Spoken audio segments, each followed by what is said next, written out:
The day 95, the poet speaks about the wise and the fools, how we can differentiate, number one, or how the low intellect exhibits egoistically as the brilliant, and how the real wise are humbled in the presence of the Supreme, or how they get merged.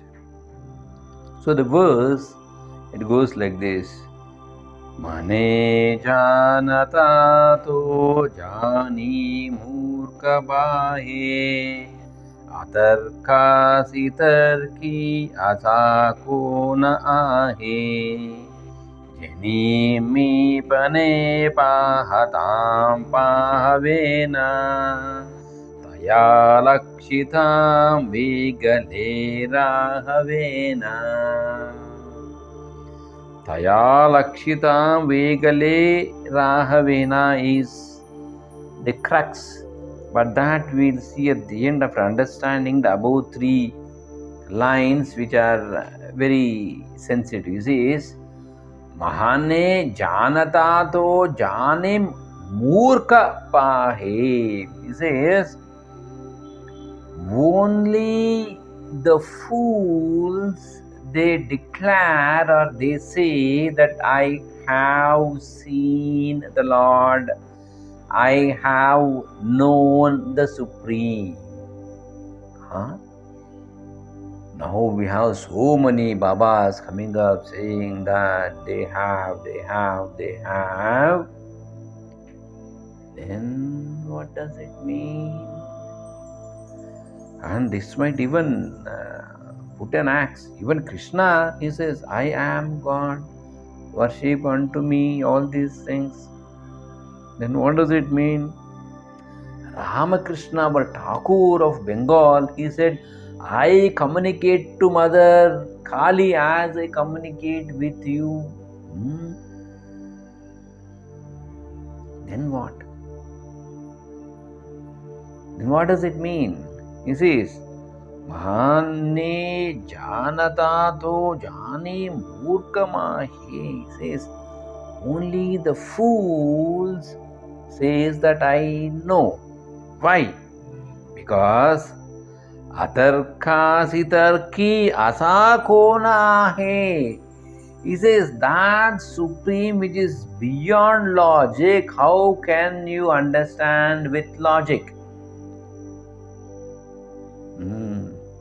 As one of the saying goes,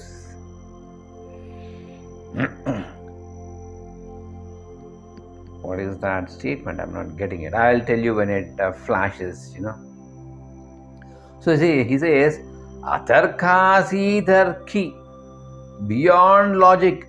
So all logicians with logic, they try to grasp the Trsns-logic, that which is beyond logic.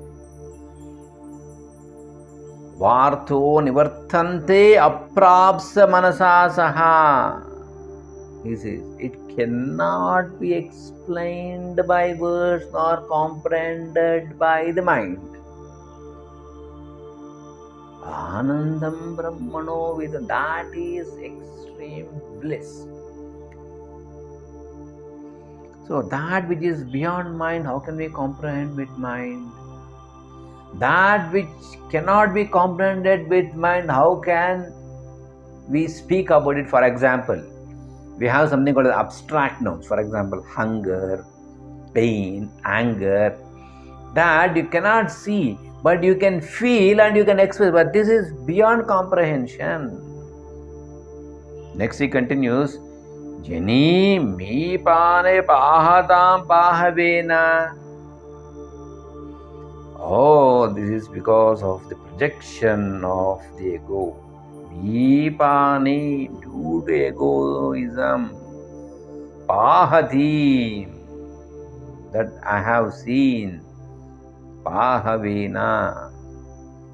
This is the egoistic mind speaks that imperceptible has been perceived. Why? Because they need something, some recognition, some name, some form. They want to build an ashram, whatever it is. So they see, and we fall. And why it cannot be understood? Taya lakshitam vigale rahavena. He says that lakshita, observing, vigale, separate, rahavena, does not. In the sense,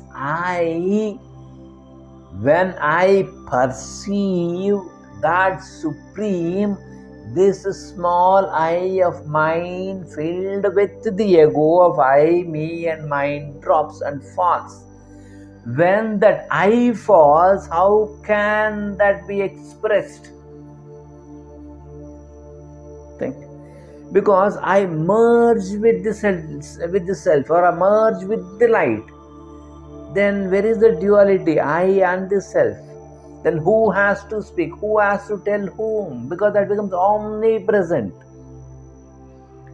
As long as I am in this individual self of the body, mind and intellect, I can speak, I can communicate. Once I dissolve, I cannot. For example, you have a small sugar candy and you put that sugar candy in a tumbler of water. The sugar candy loses its identity, shape and color and becomes one with the water. Isn't it? For Shankranti and all these things you celebrate, you give sugar candy to everyone. And if you want to make sweets, you take sugar and you make syrup. Then what has happened to the crystals? Or jaggery, they say jaggery is more okay.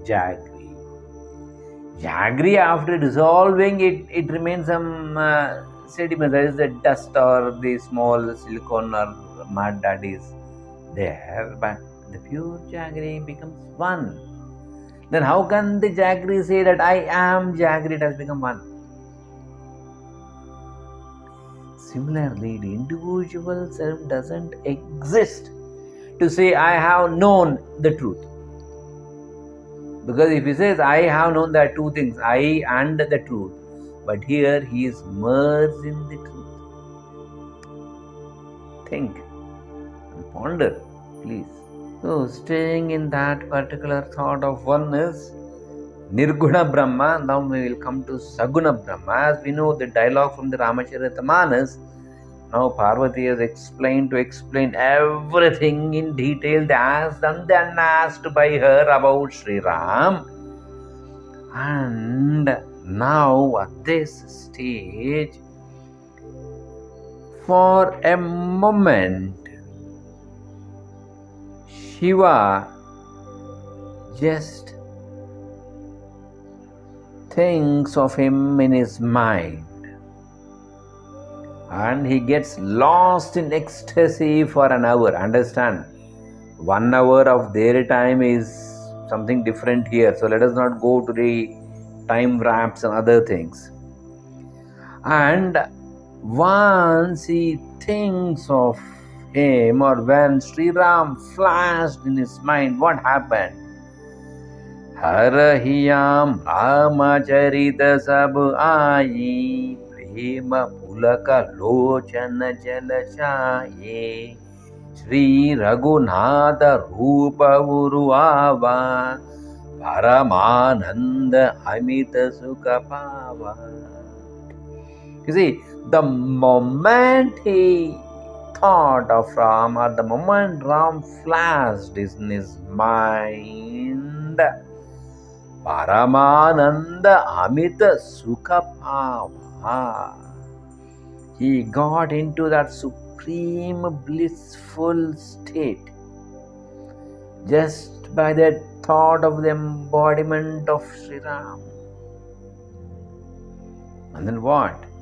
Prema Pulaka Lochana Jalachayi. So Here, the moment he thought of him, the moment he visualized the figure of Sri Ram, Ajanubahu, as he said, and just by reflecting what of Sri Ram in the mirror of his heart, his eyes were filled with tears, and the hairs on his body stood on the ends with rapture. Prema Pulaka Lochana Chala Chaye Sri Raghunatha Rupa Ura Ava. Think of that. This is Bhakti, my dear friends. The moment we say Ra in Rama, the hairs should rise and we should go into the trance and embodiment self. Eyes to be filled with tears, and the tears has to trickle down the cheeks. And he should get filled in our heart. How many of us have this devotion? Because we haven't understood it. We haven't understood people who are around us. We haven't understood our parents nor siblings. We haven't understood our friends and colleagues. Think. We say, I know him for 10 years. What do you know? What you know is only a tip of an iceberg. Deep inside, just step out in the thought of Sri Ram and never ever say that I know. The moment you say I know, you have come down from Ramahood. You have become that limited self. Just. Therefore Ramana says, Maunam Dhyanam. Just be silent and meditate. Enjoy, stay blissful.